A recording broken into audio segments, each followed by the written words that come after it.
Hello, this is my contribution towards the Pagan Federation 50th anniversary set of talks at the event organised by Lee Smith. My name's Robin Herne, and I've worked in education for a great many years now.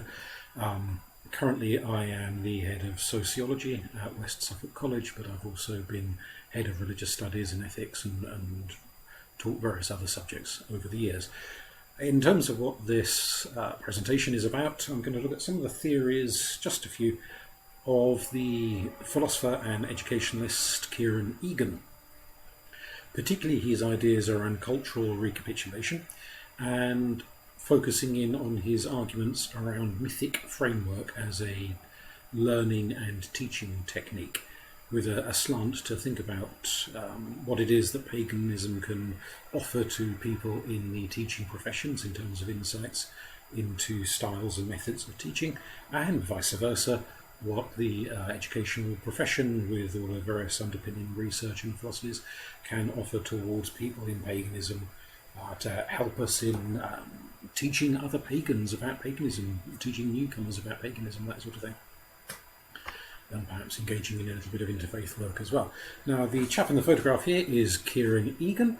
He was born in Ireland, but eventually moved to the States and is over there now, and does a fair amount of work in Canada as well.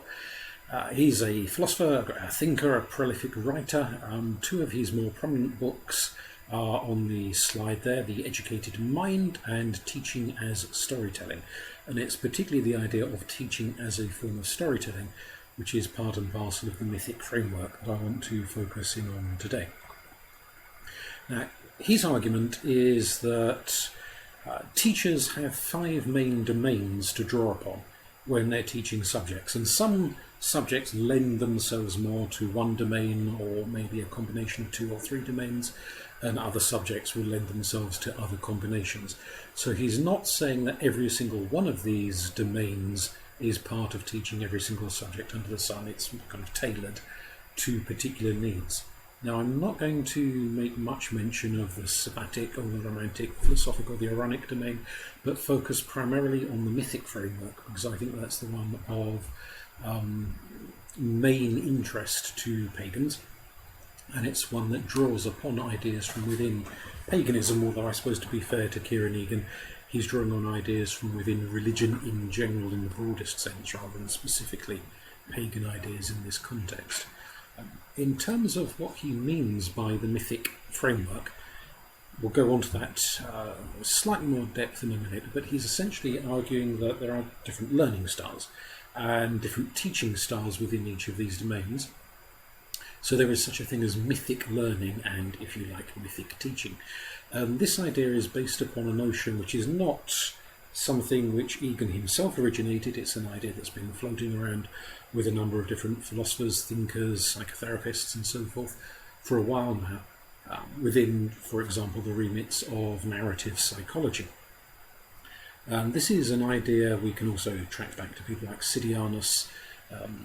He didn't actually call his ideas narrative sociology, but he might well have done, in that it tends to draw upon much the same idea but applying them at a more sociological level. The argument is that human beings are peculiarly narrative beings. I say peculiarly simply because we have no idea if any other species that we share this planet with engage in narrative, but we certainly do as humans. So we may not be exclusively narrative beings, but it's certainly a central part of our existence. What do we mean by a narrative being? Well, we are a species that loves to tell stories. We convey ourselves constantly through the means of storytelling. You would be hard-pressed to find a single culture on Earth, either currently or in the historical past, in which storytelling has not been a massive part of that culture.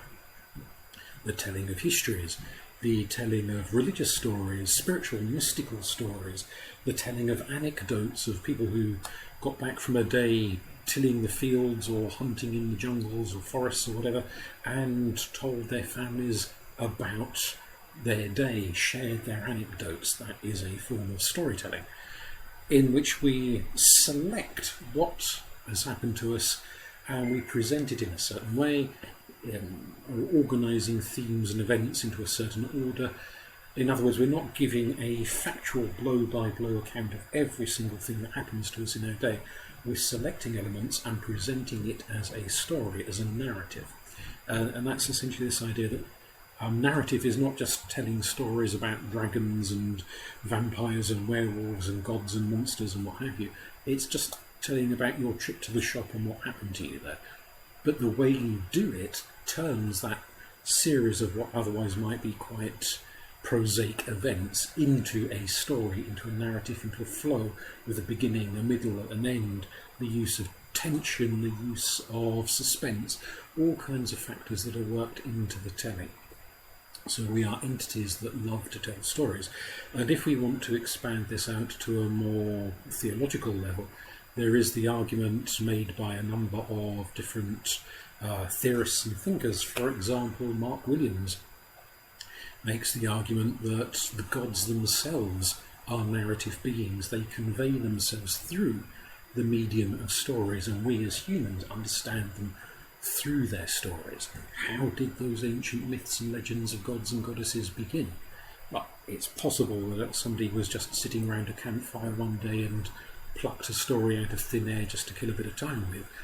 But we might well speculate that people had experiences, maybe in trance, maybe with the aid of a few entertaining herbs or mushrooms or what have you, maybe as a result of some kind of ritual vision quest event where they went off, they entered an alternate state of mind, had profound experiences in which the gods revealed themselves in various different ways, and when that individual came back to day-to-day consciousness, they recounted their visions, their experiences, their understandings to the rest of the tribe, and that became the core, the very seed of what over the passage of hundreds, thousands of years would become myth, as it was told and retold and retold and embellished and worked on and grew and flowered. So those myths might well have their origins in visionary experiences of the gods revealing themselves through a narrative, which is then passed on to other humans by the very first person to receive that narrative, or at least the first person in that tribe, in that culture, to receive that narrative. A key feature of storytelling, and this is where Kieran Egan feels it's particularly important and relevant to teaching of a whole raft of different subjects. Perhaps the most obvious types of subjects are the humanities, but you could equally apply this perhaps to teaching the sciences, teaching the arts, teaching a whole raft of other disciplines, is that storytelling, at least if it is good storytelling, is emotionally engaging. We listen to it, we want to know what happens next, we're interested in the characters, we get happy with them, sad with them, frightened with them, hopeful with them. We live in the moment of the story if it's a well-told story.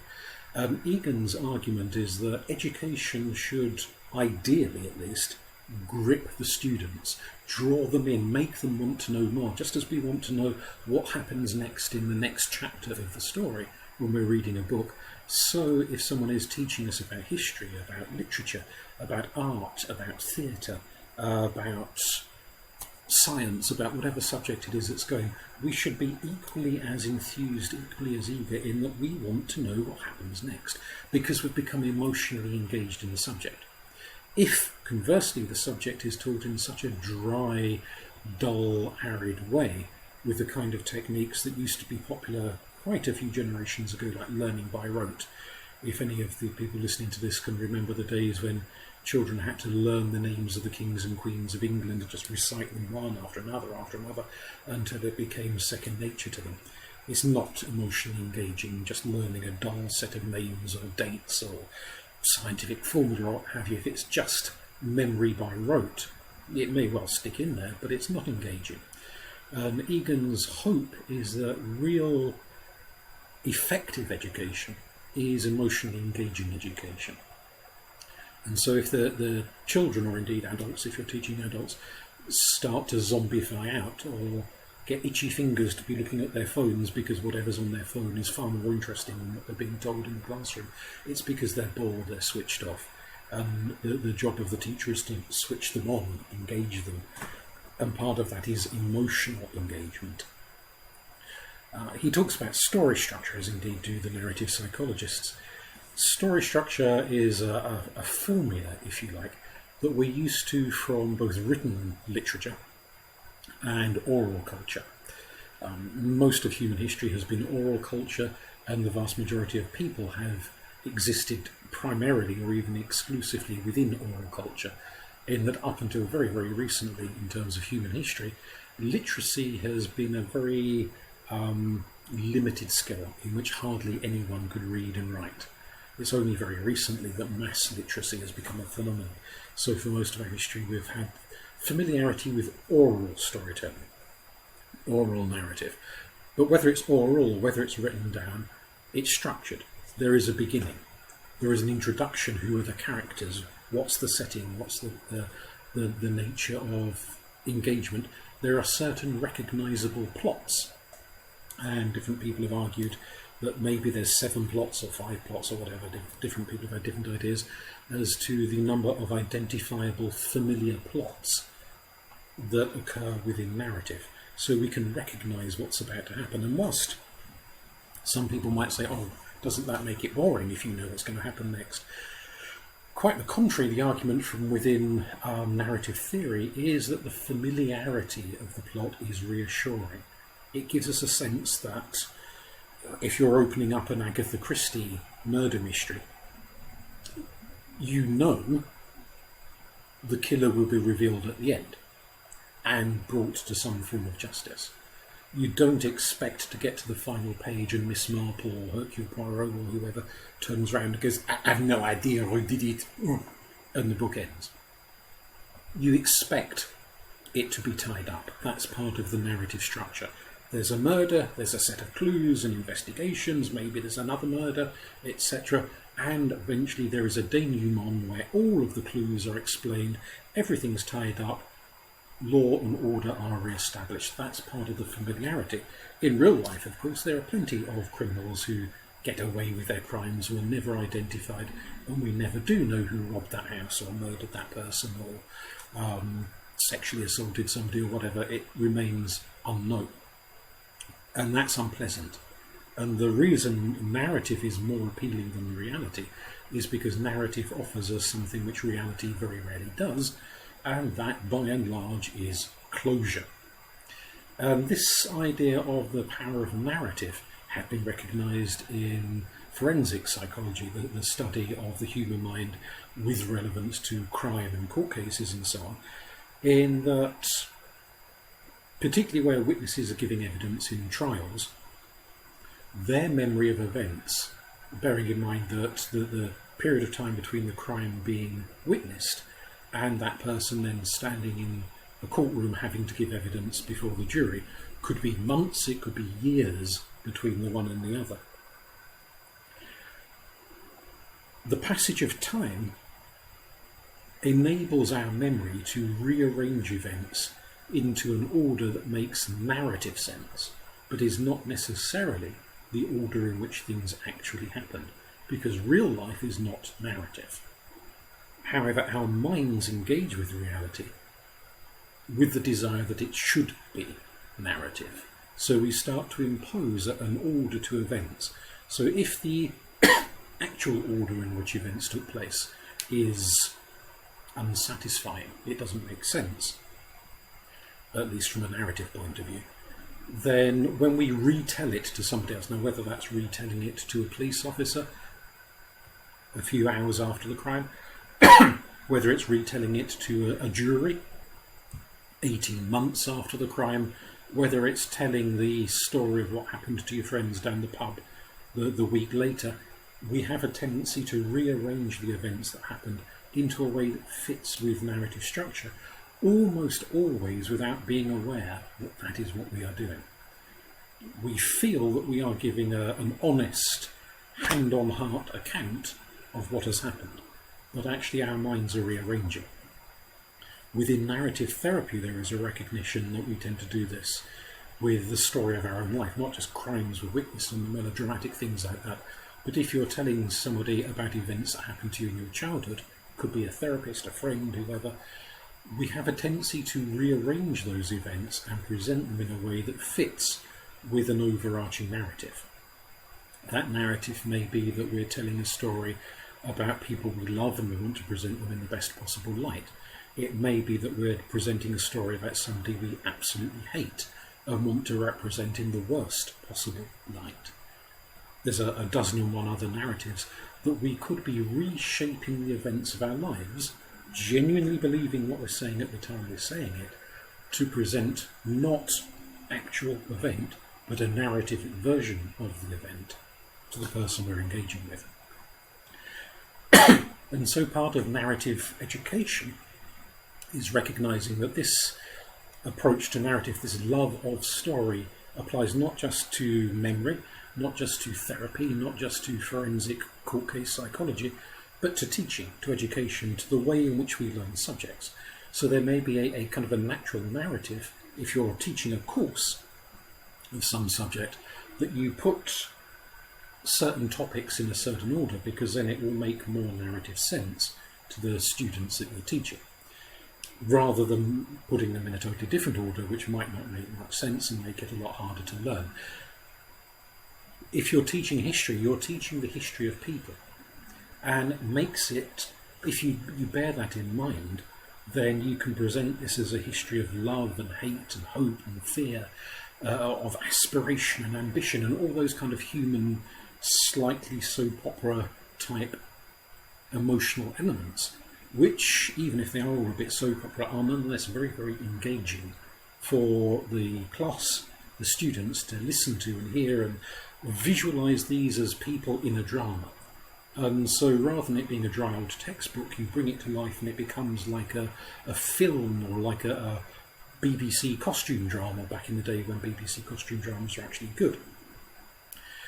And it engages the audience with what they're participating in, with what they're wanting to know, who did what to who and where and when and how, and did it end happily, did it end sadly, what happened, etc.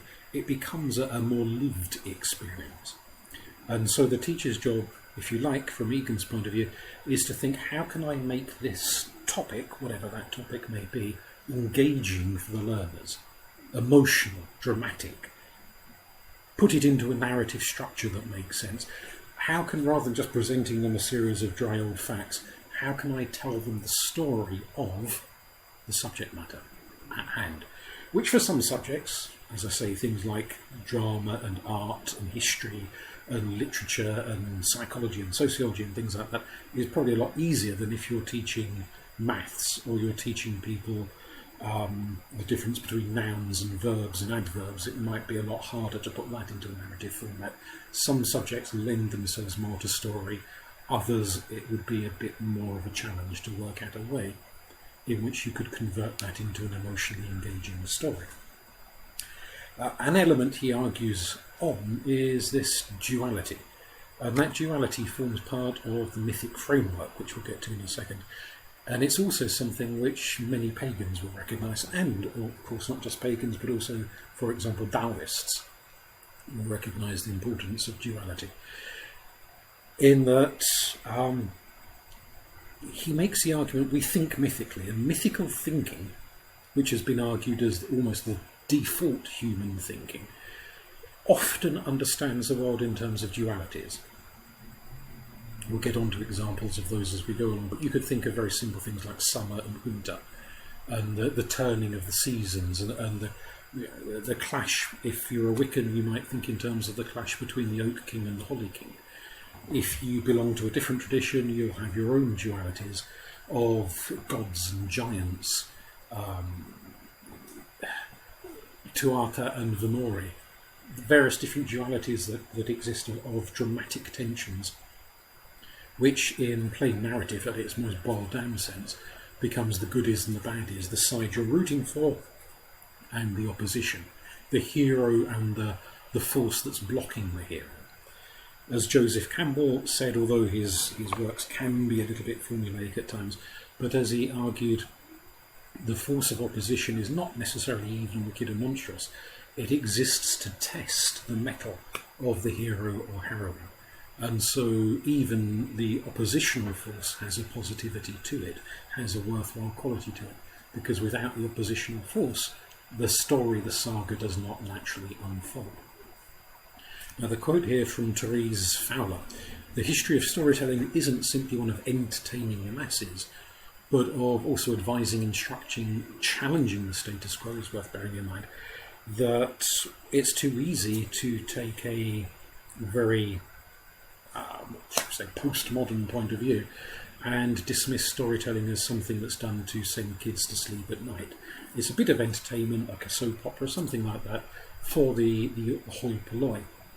And there's a very snobbish element at play in a lot of this thinking, whether it's saying, storytelling for the people who like soap operas for the people who like them, or storytelling for putting children to sleep. There is often the assumption that the person creating the story is intellectually superior to the person being fed the story. And the story is a way of pacifying them, putting the kids to sleep, keeping people sitting on their sofas, watching the goggle box, entertained, and a bit of bread and circuses.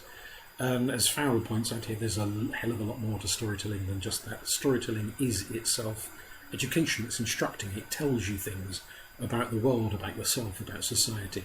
It gives us guidance in life, what we're doing, where we're going, what we should consider, what we shouldn't consider, what we should avoid doing. It can uphold the status quo, or it can challenge the status quo and present an alternative narrative, a different story. And indeed, if you ever want to change any given status quo, whether that's politics, whether it's religion, or it's scientific paradigms, whether it's your family narrative and dynamic, whatever it may be, the best way to do it, and this draws on elements of Erich Fromm's argument, the German psychologist, the best way to do it is to present an alternative. Not just to tear down the story you don't like, the status quo you don't like, but present something different to take its place, something more engaging. Otherwise, if you just rip something down and you leave a void, the most likely thing, at least according to Erich Fromm, to happen is that people just revert back to the old story, the old narrative, the old way of doing things, because faced with a choice between void and a known reality, even if the known reality is unpleasant, it's still preferable to the unknown void. So if you want to change the world, present a better narrative. Is the argument there. So this is education not just in the sense of schools and colleges and classrooms and teaching academic subjects. This is changing our narrative as to how we understand the world in general. Now, coming back to this notion of a mythic framework, according to Egan, a mythic framework is identifiable because it has certain features to it, and the various other domains like the ironic and the somatic and so on, they also have their defining features, but that's a different topic for a different day. These are the defining features of the mythic framework. It engages the imagination, it fires off, it sparks the imagination, it gets people dreaming of thinking, what if? And that's terrifically important. A vital tool, argues Kieran, in human development is the capacity to argue what if. Something Jean Piaget, the child psychologist, also talked about, this idea of projective imagination. Now, he thought that happened relatively late in childhood. Other child psychologists in the years since Piaget did his research have suggested that actually kids are capable of that kind of imagination much earlier than Piaget gave credit for. So you can say to children, if people had wings, how would that change society? And immediately their minds can start thinking, they wouldn't need cars, they wouldn't need buses, because they could fly to places. They can start kind of contextualising a completely hypothetical situation. A what if this happened, what would follow on from it? That's a defining feature of a mythic framework, as it inspires that kind of hypothetical thinking. The binary opposites we've mentioned as this idea of summer and winter, light and dark and so on. The tension between two forces pulling in different directions, and how the mythic framework comes towards a resolution of those tensions. Myths are full of metaphor, and often, as we're told so frequently, an image speaks 1,000 words. You can grasp a metaphor and it can convey an intense complex of ideas that would take 3 hours to explain verbally, but you grasp it instantaneously at that intuitive level. This is very much in keeping with Carl Jung's notion of the intuitive type, intuitive approach to life, where you kind of circumvent the need for words and you leap to an intuitive understanding of the notion. A lot of mythic framework, the way children's stories, legends, folk tales, etc. are told, frequently make use of rhyme and have a musical rhythm.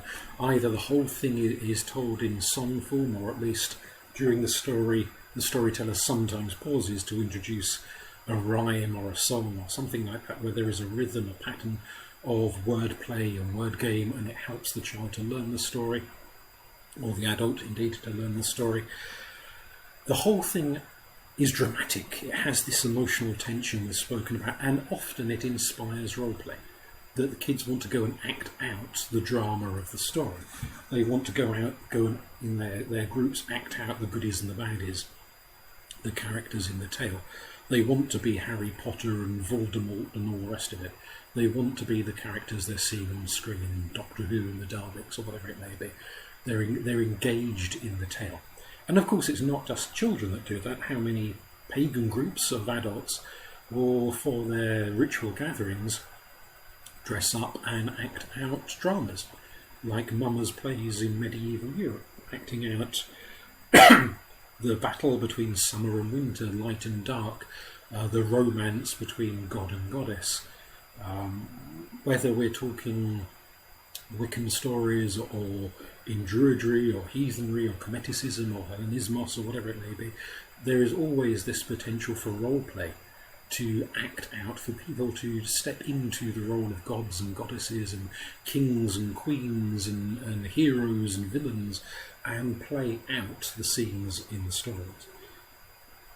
It brings it to life, and that's the very nature of the mythos, is that it's actually about your life and about the world and the lives of the people around you, even if the tale ostensibly is about kings and queens and heroes and heroines in some far-off land umpty thousand years ago. Nonetheless, there is an immediate relevance of the story to your life here and now. And you can identify with at least one, if not several, of the characters in the stories. And in your mind, you can look at the people in your life and think, oh, well, he's like that character and she's like this character. And so you can start casting people in a dramatic role play. And just as Eric Byrne, the Canadian psychologist, argued, these stories become underpinnings for our life scripts. So it's not just learning academic subjects, it's also learning about your own life and where you fit in life. So you have this duality of light and dark, night and day, life and death, sun and moon. You could add endlessly to the dualism found within different stories the world over of tensions between opposing forces. Sometimes they are enemies, sometimes they're more frenemies, where there is a coming together at the end after a period of tension. And you could argue most of these kinds of things, ultimately you're looking at two sides of a coin rather than warring forces. But even when you are looking at warring forces, there needs to be some kind of resolution. One triumphs over the other, or they declare a truce, or they wipe each other out, or they do something somehow which resolves the drama. And obviously, going back to academic teaching, you could be looking at literature, you could be looking at history, you could be looking at religious studies, you could be looking at a whole variety of topics, understanding the tension between opposing forces, conflicting religious sects, armies at war with one another, politicians feuding, rival royal houses with daggers drawn for one another's throats. So many subjects have this kind of tension that plays out, this drama that engages people, to understand the humanity of what's going on. And that's something that can be worked with by academics. Does it always remain a duality? Well, therein is a debate. And this may be my own bias coming out here from a Druid slant, because we like triads rather than dualities. But I'd argue that many dualities, their resolution comes with the development of a third force. The male and female come together and have a child. The opposing enemies eventually resolve their differences and form a unity of some sort. A third force emerges to balance out the other two. And you no longer have this either-or polarised thinking, in which everyone is either a goodie or a baddie and there's nothing in the middle. Rather, you develop a more nuanced and more flavoured understanding. And you could argue, coming back to academic teaching, that part of the job with teaching young children is to get them to grasp the dualities. As those children get older, become teenagers and then go on maybe to adult education, they're looking for more nuanced understandings of moving beyond tension and duality into understanding subtlety and nuance and the third force, the balancing force between the two. Or at least, do they always want that? I don't know.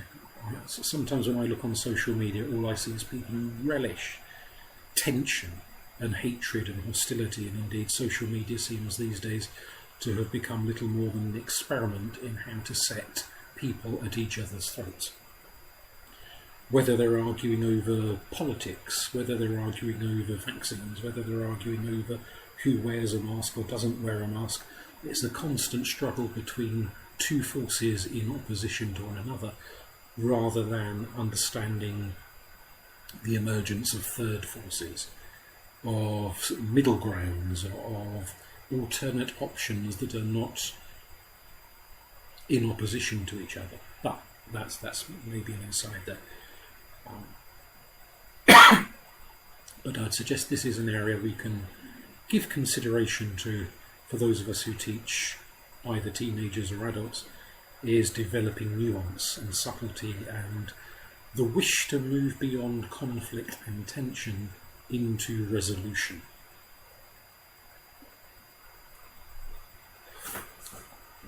As a more mature way of understanding the world.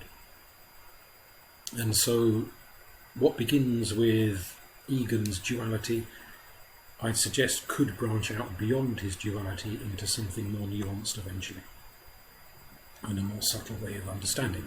The quote from John Holmes there, storytelling isn't just how we construct our identities, stories are our identities.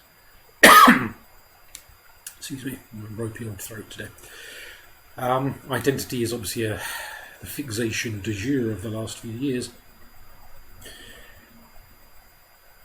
Whether our identities are at a national level, being British, French, Japanese, Spanish, whatever else, whether they are family identities, whether they are religious identities, being Buddhist, Jewish, Druid, Wiccan, heathen, whether they are identities centred in skin colour or centred in sexual orientation or centred in some other thing entirely.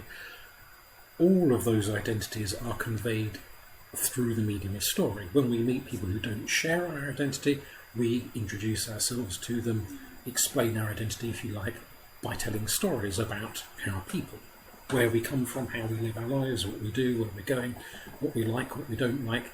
There are figures to admire and figures to despise, goodies and baddies, within the telling of our identity.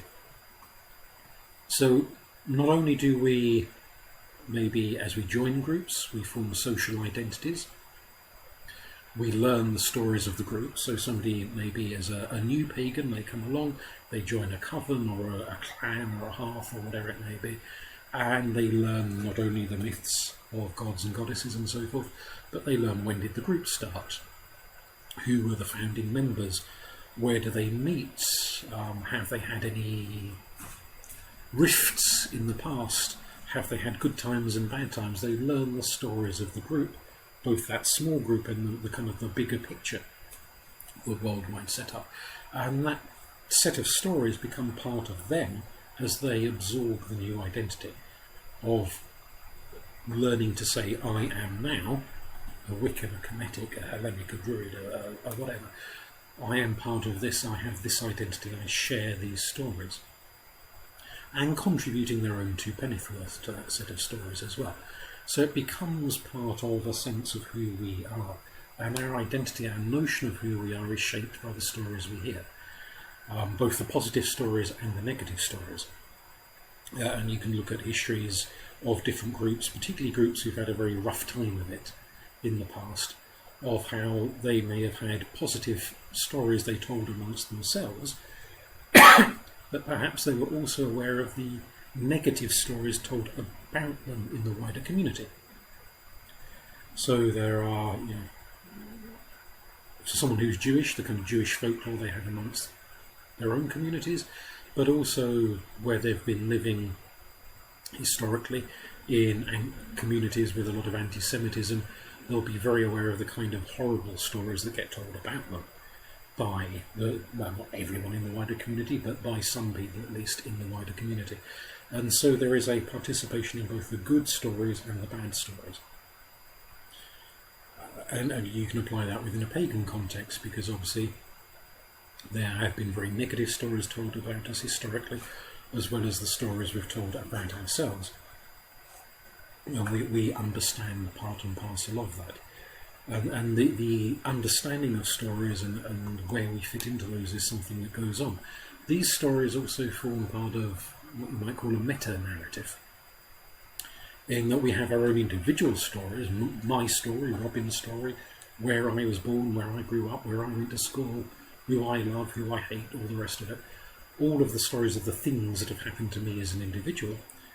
But I also participate in much bigger stories that existed for a very long time before I existed.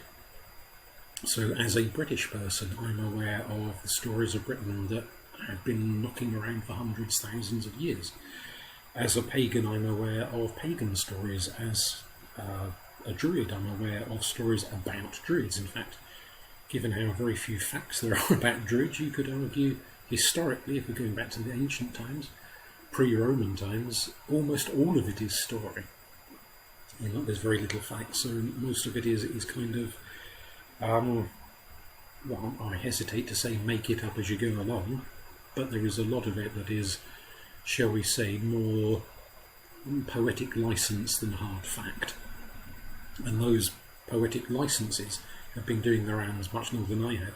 So as I came into Druidry, I started to absorb those meta-narratives, learn them, liked some of them, didn't like others of them, but they became part of my own personal narrative, my own personal experience. We participate in these sorts of wider stories, and not just stories in the kind of more traditional sense. So in Britain we have the story of the Second World War, and the story of the First World War, and the story of no end of kings and queens and what have you. But things like the American Dream, which are not a story in the usual sense of the word, but it's certainly a narrative for Americans, that they can go from living in a log cabin to one day living in the White House, that anything is possible. You can achieve fortune and fame and do great things no matter how humble your starting point in life. Even though it's not a story in the sense that the Brothers Grimm would have recognised a story, it's nonetheless a narrative that's very, very inspirational to Americans. We could think of stories that are inspirational to British people, to Italian people, to German people, to Zimbabwean people, to people from all over the world. Each nation has its own narratives, just as different religions and different social classes and all sorts of things have their own narratives, and we become part of those narratives. We learn them, or at least we do if we're to acquire a sense of identity. And there is the argument that people who struggle with having a sense of identity are perhaps people to whom their narratives have never been conveyed, or at least not positive narratives. Maybe they've either heard no narratives at all, or they've only heard very, very scathing negative ones that they don't want to identify with, that they don't feel part of. So they are left with that void. And that void is not a nice place. We need story to give us a sense of who we are, where we belong, where we fit in. Even sometimes if it's not a very nice place to belong, it's not in a very nice place to fit in. Nonetheless, it is a story, a starting point, and stories can be revised, they can be revamped. What was a very negative story could be turned on its head and reshaped into a more positive story, or of course sometimes vice versa. And there are occasions where the stories that were much admired by one generation, a few generations later, become embarrassing stories that nobody wants to talk about anymore. So things go from good to bad and bad to good. But it's part of it is this search for who we are and where we fit in. And so in learning about subjects, even in an academic context, you could say we're learning about history, you're learning about yourself, your place in the world. Learning about literature, you're learning about the literature of your own people and how that literature shapes your sense of who you are. You learn science, you learn about the inventions, the discoveries, the innovations that shape who we are now as a people. So all of these subjects are helping to shape a sense of who we are. And you could argue maybe this is, I think Egan would certainly argue this, if you just treat academic subjects as, oh, we've got to memorise this, get through an exam, then move on, then the subjects you've learned you retain in memory only long enough to get through the exam, and then you forget all about it and move on to the next thing, which is hardly worth doing, at least from Kieran Egan's point of view, and I would agree with that. Whereas if you realise that you're learning about yourself and your society and your family and that other family down the road and the people next door and the people in the country 100 miles away, you're starting to learn about things that are important.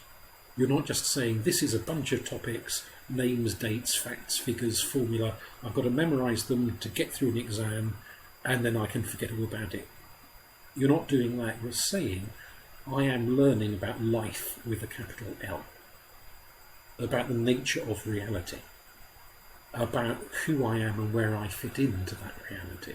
That becomes something that will stay with you because you're no longer learning dry old facts. You are now learning narrative.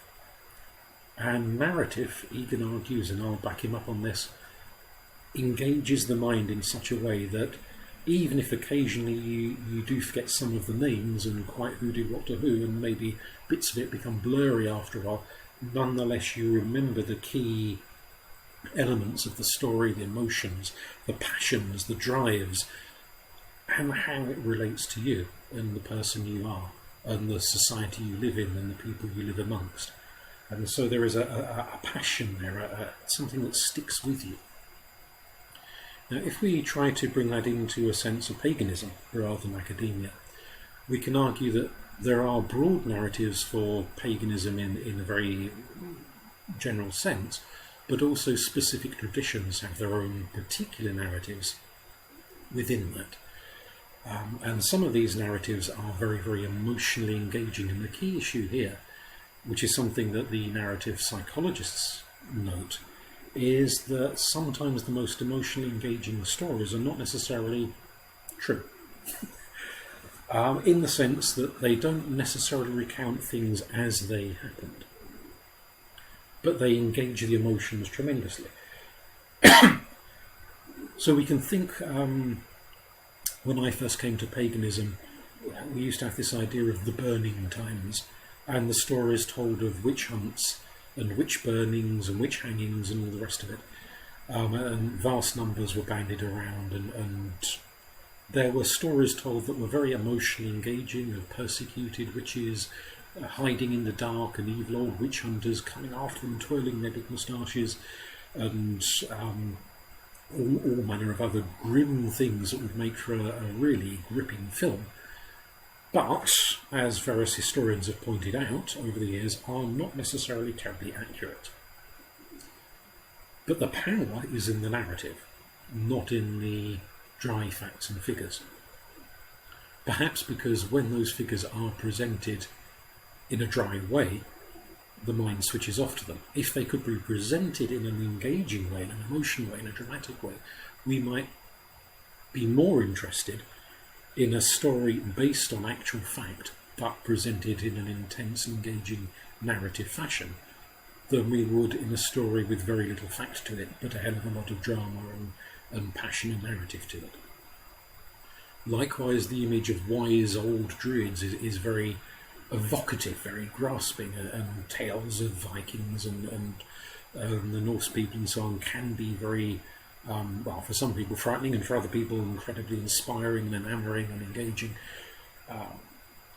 It's the drama of the tale that is what carries it, rather than necessarily the quantity of fact contained within it. And so we need to think in terms of how each generation of pagans is introduced to both the stories of broad paganism and the stories of the particular type, tradition of paganism with which they are engaging. How those are presented to them, how they are given as narratives, as stories, how they are built for that individual, how they come to form part of their identity. And the nature of the stories we tell takes on its own agenda, its own drive. And all of them will have both good and bad points to them. They're sort of upbeat consequences and then more limiting consequences in terms of how they're presented. And all of those stories are open for reconsideration, in which we might add new elements or drop parts that we realise are no longer doing anyone any real favours, either because they're so unhistorical or because they're promoting attitudes and so forth that are not terribly helpful to anyone. But as pagans, maybe not every single one of us, but many of us involved in paganism will be teaching paganism to newcomers, or maybe teaching the history of paganism. We might be teaching ritual, we might be teaching mythology, we might be teaching herbalism, we might be teaching the healing arts, divination, 101 other things. How do we teach paganism? So not just teaching in the sense of schools and colleges and universities, but homes, well, I suppose you could call it a form of home education, couldn't you? The education of the forest schools and the seashore schools and the mountain cave schools, where we take people and teach them about paganism. We can make it more effective if we understand Egan's point that teaching is narrative, and we present it as story, but story that conveys messages that are hopefully to the greater good of our community, and not fostering problems in the longer run, not obscuring facts and figures because they're getting in the way of a good dramatic narrative, not promoting unhealthy rivalries and conflicts and things like that, because those tensions do appeal. But whereas in most narratives we are telling the story from the hero's point of view, with ourselves as the good guys and our own people as the good guys, there's frequently a bad guy, and we have to give consideration to who is the bad guy, and does that spill over outside of the story into modern day living, where some people are being portrayed as dreadful, awful, wicked people because of something their great grandparents did, or because they appear to fit a narrative in some other context, probably without their even being aware that they're doing it. So we need to be careful we're not unfairly lumping people into the villainous role, not only within the story, but also that story then leaking out into how we engage with people in the here and now.